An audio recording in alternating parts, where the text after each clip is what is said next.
بسم اللہ الرحمن الرحیم۔ یہ آپ کے سامنے نظر آ رہے ہوں گے۔ آج ہم را کا ہم پڑھ چکے ہیں، اس کے پر ہونے کا طریقہ بھی بتا چکے ہیں، لیکن را کو لکھا اس لیے ہے کہ را کی دو شکلیں ہوتی ہیں، ایک اس طرح کی شکل ہوتی ہے اور ایک را کی یہ والی شکل ہوتی ہے۔ ٹھیک ہے، را یہ والی شکل اور ایک یہ شکلیں بذریعہ وائٹ بورڈ آپ نے بچے کو شکلیں یاد کروانی ہیں کہ یہ شکل آ جائے تو تب بھی را، اور یہ آ جائے بغیر نقطے کے تو پھر بھی را اس کو پڑھنا ہے، لیکن نقطہ اس پر آئے تب بھی زا، اس پر نقطہ آ جائے تب بھی اس کو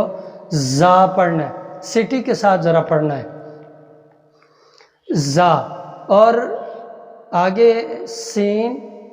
سٹی کے ساتھ سین زا اور شین، ان کو سٹی کے ساتھ ذرا پڑھا جاتا ہے۔ زا کا جو ہے نا مخرج، یہ دونوں دانت جوڑ کر تھوڑا سٹی کے ساتھ اس کو ادا کرنا ہے، زا سین، زا اور سین، ان کو سٹی کے ساتھ ادا کرنا ہے، اور جیم اور شین اور یا، جیم شین اور یا کا جو مخرج ہے وہ ایک ہی ہے، لیکن زبان کا جو درمیان ہے نا یہ اوپر تالو سے لگے تو جیم شین یا، یہ تینوں حرف اس طرح سے ادا ہوتے ہیں۔ تو بہرحال زبان کا درمیان جب اوپر درمیان تالو سے لگے تو اس سے یہ تین حروف ادا ہوتے ہیں۔ تو یہ آپ نے زا سین، اس کو سٹی کے ساتھ آپ نے یاد کروانا ہے، اور شین کے ادا کرنے کے بعد، شین کی یاد کروانے کے بعد یہ جو آپ کے سامنے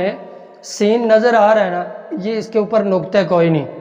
تین نقطے آپ اس پر لگا دیں تو یہ شین بن جائے گا۔ اور یاد رکھیں تا کے بعد جو حرف آتا ہے اس کے اوپر بھی تین نقطے ہوتے ہیں اور شین کے بھی تین نقطے ہوتے ہیں۔ تو شین کے اوپر جو تین نقطے ہوتے ہیں نا وہ آپ بچے کو یاد کرائیں، جیسے جیم کا میں نے بتایا تھا نا کہ گلائی اس کی عارضی ہوتی ہے، جب بھی اس کے ساتھ کوئی لفظ ملتا ہے نا تو وہ جو جیم کی گلائی ہوتی ہے وہ ختم ہو جاتی ہے، اور اسی طرح سے سین کے ساتھ جب کوئی حرف اور ملا کر لکھا جاتا ہے تو سین کی یہ والی جو گلائی ہے یہ بھی عارضی ہے، شین کی بھی، اور یہ گلائی ختم ہو جاتی ہے اور یہ صرف یہ تین دانت رہ جاتے ہیں،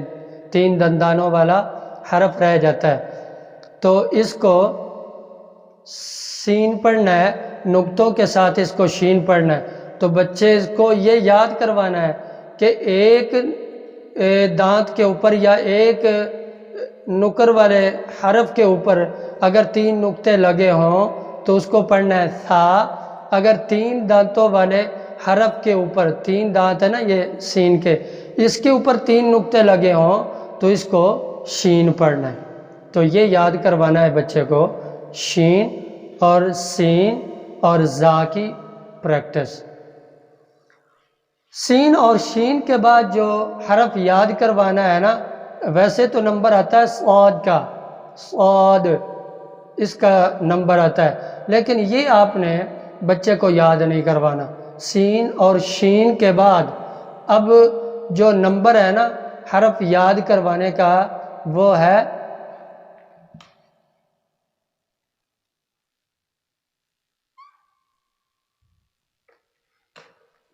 سمجھ آ گئی ہوگی آپ کو، یہ ہے قاف، تو قاف یاد کروانا، قاف۔ اب یہ زبان کا کون سا حصہ کہاں لگے تو قاف ادا ہوتا ہے،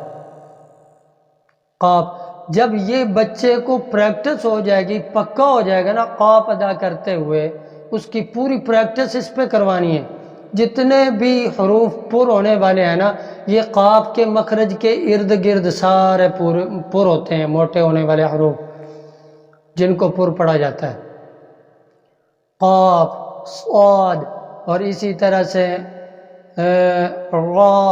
اور خا اور واد اسی طرح وا، یہ طا، یہ سارے جو حروف ہیں نا، غین، یہ قاف کے ارد گرد سارے جو قاف کہاں کے زبان کہاں پہ لگتی ہے، تو یاد رکھیے یہ پہلے میں نے عرض کیا تھا کہ آپ اگر اپنا منہ فل کھول کر شیشے کے اندر آپ دیکھیں گے تو حلق سے آپ کو ایک لٹکا ہوا کوا نظر آئے گا، وہ آگے جا کر نا اندر تو ایک کوا نظر آئے گا، اس کوے کے ساتھ زبان جب ٹکراتی ہے نا سختی کے ساتھ تو قاف ادا ہوتا ہے، قاف قاف۔ اس کے اوپر بچے کو بڑی اگر قاف صحیح یاد ہو گیا تو بچہ صاد صحیح پڑھے گا، بچہ غین صحیح پڑھے گا، بچہ طا صحیح پڑھے گا، واد اور وا اسی طرح سے طا، اور جتنے بھی موٹے ہونے والے حروف ہیں نا یہ قاف کے اوپر ہے۔ اس لیے میں نے عرض کیا کہ سین اور شین کے بعد صاد یاد نہیں کروانا، قاف یاد کروانا ہے۔ جب قاف کی پریکٹس ہو جائے گی بچہ آٹومیٹکلی طور پر خود بخود وہ کیا کرے گا، لفظ پر کرنے آسانی سے، آپ کے 2-4 بار کہلوانے کی ضرورت ہے، بچہ لفظ پر ہونے والے خود بخود پڑھتا چلا جائے گا، صرف پریکٹس کروانی۔ لیکن یہاں پر بعض اساتذہ یوں کرتے ہیں کہ بچہ 1-2 بار اس نے صحیح پڑھ کے آپ کو سنا دیا تو توجہ ہٹا لیتے ہیں، اس کو اتنا وہ حرف پڑھائیں، اتنا پڑھائیں، اتنا پڑھائیں کہ وہ بھول کر بھی اس کے سامنے لکھا ہوا سواد کا لفظ آئے تو وہ اس کے منہ سے سواد نہ نکلے، اس کے منہ سے کاف نہ نکلے، 2 نقطوں والا، 2 نقطوں والا جو ہوتا ہے یا قاف ہوتا ہے تو اس کے منہ سے کبھی بھول کر بھی کاف نہ نکلے۔ اور سوئے پڑے بچے کو بھی اگر آپ کی پریکٹس اچھی کروائی ہوئی ہے تو سوئے پڑے بچے کو بھی اٹھا کرنا اس کے یکدم اس کے سامنے طا کر دیا جائے نا، بچے یہ پڑھ کے سنانا تو اس کے منہ سے طا نہ نکلے، تا کی طرح تو طا نہ پڑھے، بچہ طا پڑھے، طا فوراً اٹھ کر نیند میں بھی وہ بولے تو اس کے منہ سے طا نکلے۔ اس کی اتنی پریکٹس کروانی بچے کو قاف کی۔